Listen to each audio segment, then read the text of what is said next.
Thanks. ನಮ್ಗೇನು ಬೇಕಾಗಿಲ್ಲ, ನೀವು ಚೆನ್ನಾಗಿರ್ಬೇಕು, ಅದಕ್ಕೆ ನಮ್ದು ಇದು.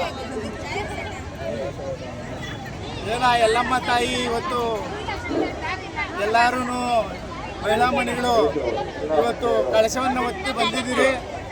ಆ ತಾಯಿ ನಿಮಗೆ ಒಳ್ಳೇದು ಮಾಡಲಿ, ಕುಟುಂಬಕ್ಕೆಲ್ಲ ಒಳ್ಳೇದು ಮಾಡಲಿ.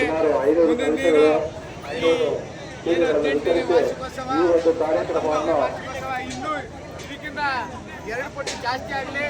ಅದಕ್ಕೆ ಏನೇ ಸಹಾಯ ಆದರೂ, ಏನೇ ಒಂದು ನಮ್ಮ ಕಡೆಯಿಂದ ಏನು ಸಪೋರ್ಟ್ ಬೇಕೋ ನಾವು ಯಾವಾಗಲೂ ಸದಾ ಸಿದ್ಧವಾಗಿರ್ತೀವಿ ಅಂತ ಈ ಸಂದರ್ಭದಲ್ಲಿ ಹೇಳಕ್ಕೆ ಇಷ್ಟಪಡ್ತೀನಿ. ಯಾಕಂದರೆ ಈ ಕಾರ್ಯಕ್ರಮವನ್ನು ಮುಂದೆ ನಮ್ಮ ಶಾಸಕರಾದಂಥ ಕೊತ್ತೂರು ಮಂಜಣ್ಣವರ ಒಂದು ನೇತೃತ್ವದಲ್ಲಿ ನಡೀತಾ ಇತ್ತು. ಇವಾಗ ಬರಬೇಕಾಗಿತ್ತು, ಅವರು ಒಂದು ಸ್ವಲ್ಪ ಲೇಟಾಗಿ ಬರ್ತಾರೆ. ಅವರು ಒಂದು ಸಹಾಯ ಇವತ್ತು ನಿಮಗೆ ಈ 18ನೇ ವಾರ್ಷಿಕೋತ್ಸವ ನಡೆಯೋದಕ್ಕೆ ತುಂಬ ಒಂದು ಅನುಕೂಲವಾಗಿದೆ. ಮುಂದಿನ ದಿನವೂ ಅವ್ರ ಕಡೆಯಿಂದ ಎಲ್ಲ ಅನುಕೂಲಗಳಾಗ್ತದೆ. ಅವ್ರ ಜೊತೆಲಿ ನಾವು ಇರ್ತೀವಿ ಅಂತ ಈ ಸಂದರ್ಭದಲ್ಲಿ ಹೇಳೋದಕ್ಕೆ ಇಷ್ಟಪಡ್ತಾ ಇದ್ದೀನಿ. ಸ್ವಲ್ಪ ಹಿಂದೆ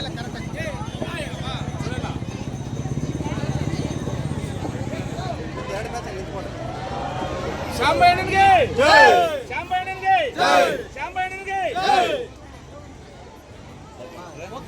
ಓಕೆ.